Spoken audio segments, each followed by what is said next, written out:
Welcome to the Glenn Beck program. I want to start with thanking Jay Rockefeller for finally saying out loud in public, on the record, on videotape, what I know many of his colleagues are thinking and probably very busy working on accomplishing. Here it is.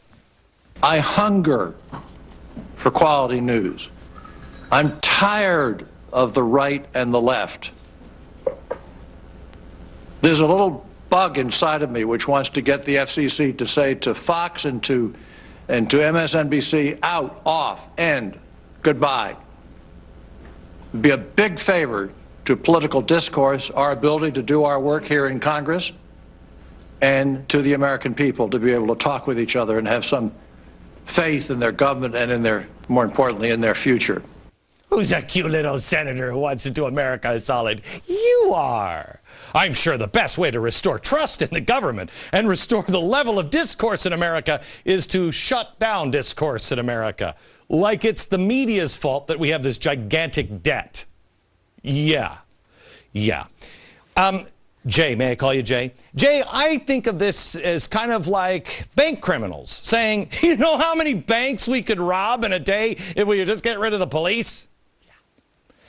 You know, Jay, I have a little bug inside of me, too. And it wants to stop control-hungry progressives from running our lives and pushing us into a giant global system of government. You know, the kind of global government that your dad liked so much. Oh, David Rockefeller. Oh, miss him. He was a globalist and had a wonderful vision of the future of our world. I liked his speech to the UN where he talked about overpopulation and bemoaned the fact that more infants now survive the birth process. Don't you hate that when your kids survive? He said also more people are living longer. His solution? Let's listen in.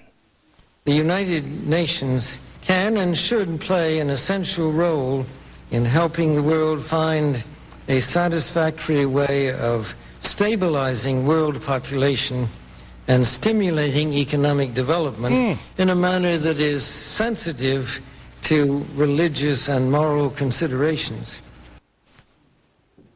Pleasant. Oh, it's going to be fun.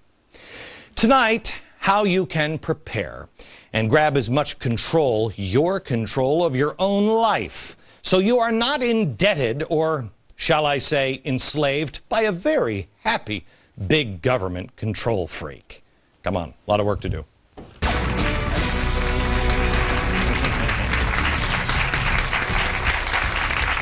Hello, America. We have a studio audience in today, and because we're gonna talk about some freaky things, and I just wanted to see if anybody else was like, this is weird. I feel a little uncomfortable. We'll talk about preparing for, well, let's just leave it at that, being prepared. I want to start here. Next week, I'm going to talk to you about this. This is my father's jacket, and I'll explain it all. I mean, it's not, anyway, I'll explain what it's all about, but you see his name in here. This left the family probably about 1976, 79, somewhere in that area. Haven't seen it since. Lady in Seattle in a thrift store called me up and said, I think I have your father's jacket. I just got it, yesterday. You're going to meet her next week because it's an amazing story. But as I was looking at it, I realized the apple doesn't fall far from the tree. It doesn't fall far from the tree. Senator Rockefeller's daddy, as you look at everybody's dad, was an unapologetic globalist. He said, and I want to quote, some people, these are his words in this book, some people even believe that we are part of a secret cabal working against the best interests of the United States, characterizing my family and me as internationalists, and of conspiring with others around the world to build a more integrated global political and economic structure. One world, if you will. If that's the charge, I stand guilty and I am proud of it. There he is. It's not a conspiracy. And they're not doing it in secret rooms or anything. They're out in the open. They're out in the open. Okay, so the son, a Democratic senator, is looking now to use his power to shut down the media. Well, let's go to George Soros. I told you last week about George Soros. George Soros' daddy was a globalist as well. He believed in something called Esperanto. Esperanto is a made-up language. It was designed for a one-world government. It started in the 1890s, 1880s, and he was fluent in it. I mean, he wrote a book in Esperanto for one-world government. Later, George Soros started his Open Society Institute. The main goal of the Open Society Institute was really that of his father's, to create a world free of nationalities, one world government. I wish I had more time today, but we're going to get to it next week. But right now, posted on theblaze.com, you must go there and listen to this audio. The journalists at The Blaze put this together. It is audio that your blood will run cold. This is audio from Soros that you have never heard. Some of these are speeches that he just gave recently. It runs about 5 minutes. Soros explains the anti-capitalist, pro-Marxist tactics he uses to fundamentally transform countries. They are the dreams of his father, which is weird because that's almost the title of Barack Obama's book, The Dreams from My Father. His daddy, by all accounts, was a communist, at least an anti-colonialist, as was his grandfather. The apple doesn't fall far from the tree. That's why, one reason why we as parents must take a stand. Our children are watching us. These guys, their children, watch them. And they are completing their dream. In many ways, I'll tell you next week, I think I'm doing that with my dad. I didn't even realize it until this week. Look at who the president surrounds himself with and the groups he works closely with. One of these groups is the Center for American Progress. Remember, we told you last week, this is a think tank. Huge influence in Washington with Democrats. Huge. Everything comes from here. Well, they receive $1 million from George Soros, the Open Society Institute. In 2008 alone, $1 million went here. Well, John Podesta, he was working with the Clintons. This is where he's running it. This is where all of the radical leftists and progressives came from. This is Van Jones, this is Mark Lloyd, all of it. All of it. Now, I have to tell you something. I know that Van Jones left the White House, and I have nothing to back this up other than my gut, and I think my gut's pretty darn good. And also the history of Van Jones and Soros funding of everything. I'm telling you, this guy is a key player. Everyone dismisses him. He is in the shadows. If you want to see the future, you watch this guy. This guy is trouble. He is dangerous. He is a communist that in the 1990s was calling for a violent communist revolution. And he is deeply tied to George Soros and all of the funding. There's something up much more with Van Jones. He's been watched too long to let him just fade in the night. Now, the Center for American Progress is John Podesta. He was the chief of staff under Clinton, like I said. He knows how to get things done. In fact, they just wrote this for the President of the United States. This is a study. They just issued a report filled with recommendations to advance progressive change.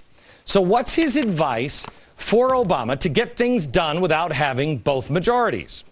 He says, quote, one of the best ways for the Obama administration to achieve results of that nature in the short term is through substantial executive authority and to make and implement policy. That's fantastic. You know what that means? Substantial executive authority. That means executive orders. Which is really weird, because what they're saying here is you can't get anything done through Congress, so the executive branch will do it. And it sounds familiar because it sounds a little something like this. I think Congress is overplaying their hand. More importantly, I think they're being outplayed and outmaneuvered. I think they are making themselves irrelevant to a massive new federal framework that Obama seems to be erecting, and with all kinds of czars and everything else. Okay, that's what this is. That's what this is. Skip Congress. They've got the structure in place. They've got health care. They have Cass Sunstein. They have everything. They have the banking regulation, everything they need. And if you believe that the ends justify the means, and you don't believe the Constitution is a valid document in today's world, why not just do it through the administration? Too bad they haven't already gotten rid of Fox yet, because then they could get so much more done. Think how much easier it would be if you could get this done if there were no news organizations that would push you or challenge you or alert people on what was happening. Oh, I bet George Soros would actually be against getting rid of the press altogether. Sure. I mean, because he wants to buy them all up. Because that's what he's trying to do, and that's what he's doing in many cases, but that's a different story.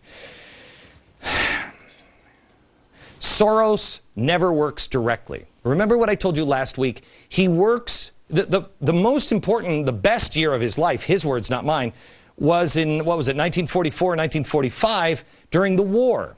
He was wearing a mask. He was pretending to be something that he's not. It was a game to him. Later, we played the words where he was talking about how it's a game. It's a game. Not that time. But now, collapsing economies. And he never does things directly. He does things through tremors. He does things by telegraphing, and then other people pick it up. In his words, this is what he did in Britain. Listen. I precipitated the event which occurred, I think, the next day or within 2 days. So, in a way, it works as in the Marxist way. A Marxist theory is that you can accelerate the course of history by anticipating it correctly. And I think he's in that particular instance, he's right. It really works that way. So what he's saying is that they have anticipated that we are going to be one world government. And so he just anticipates, and then when the time is right, he sends the tremor out. He nudges people. Oh my gosh. It's a good thing we have the author of Nudge working with these people. All right, so where does he want people to move? The Marxist way. He's right there, Marxist way. He gives recommendations waiting for other sheep to follow him. Now, here is the latest Soros tremor. It came out yesterday. There was a private meeting Tuesday. Soros reportedly told wealthy donors, now this is a secret meeting, all kinds of security and everybody else, and these are just the elites there. This isn't a big, huge, there are not 1,000 people there. And this was leaked. The annual Democracy Alliance gathering, according to the Huffington Post, leaked out, so Soros, he said, quote, I'm used to fighting losing battles, but I don't like to lose without fighting. He added, we have just lost this election. We need to draw a line. If this